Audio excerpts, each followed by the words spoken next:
Sám som s týmto roky bojoval a investoval som do tohto boja veľké množstvo energie a času. Vyskúšal som množstvo zaručených rád, ako sa ho zbaviť.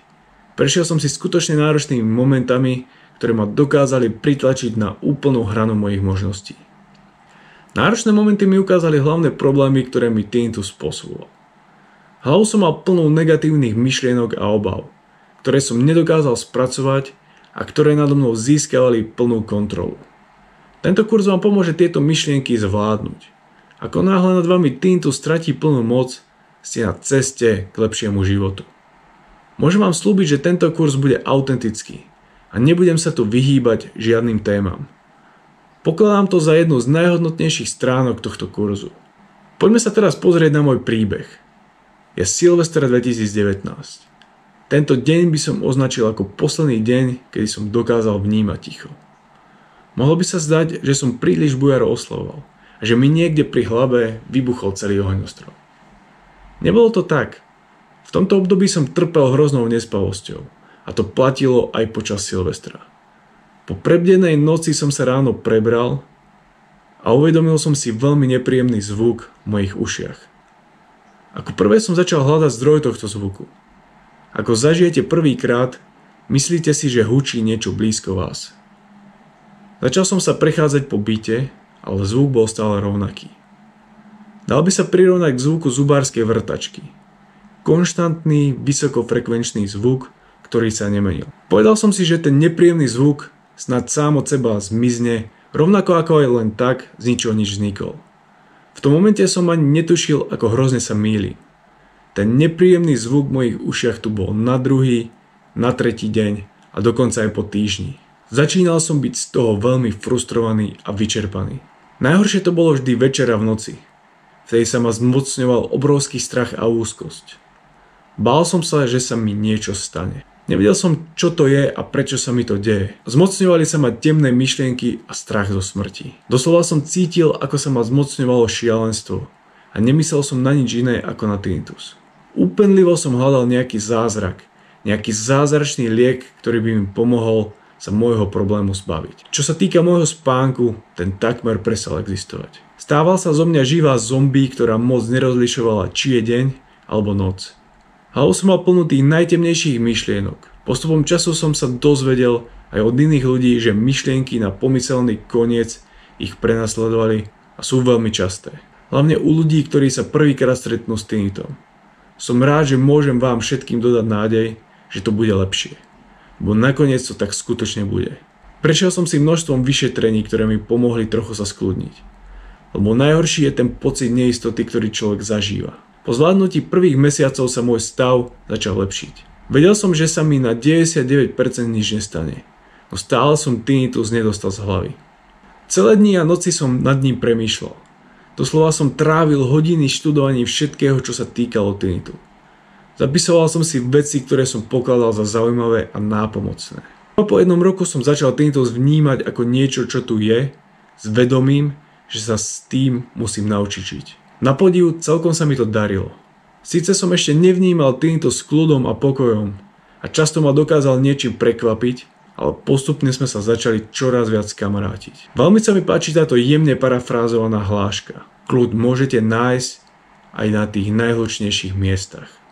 Počas trvania tohto kurzu sa zameriam na to, ako zlepšiť problémy, ako sú nespavosť a problémy pri zaspávaní.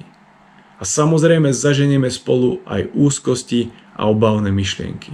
Pozrieme sa na tie najnáročnejšie situácie, ktoré tinnitus môže spôsobiť, aby sme na konci tohto kurzu mohli nájsť kľud a znovu sa začali zo života viac tešiť a žiť naplno a možno ešte aj lepšie ako predtým. Povedz si teraz pre seba, v akom bode na svojej ceste s tinnitom si ty a čo očakávaš na konci tohto kurzu. A zapíš si to do svojho denníka. Ahoj, na záver druhej lekcie tu máme pár doplňujúcich informácií k môjmu príbehu. Tinnitus mi extrémne zhoršil nespavosť. A v tom období, keď sa u mňa tinnitus prejavil, tak som nespal z toho januára 2020 takmer 21 noci. Celé noci som trávil tým, že som premýšľal, bol som zahlbený všetkými možnými predstavami, všetkými možnými strachmi a absolútne som nedokázal zaspať. Toto vidím ako častý problém pri ľuďoch, ktorí začnú vnímať tinnitus, že nedokážu spať. Ja už som predtým trpel určitou formou nespavosti, ale tinnitus mi ju extrémne zhoršil.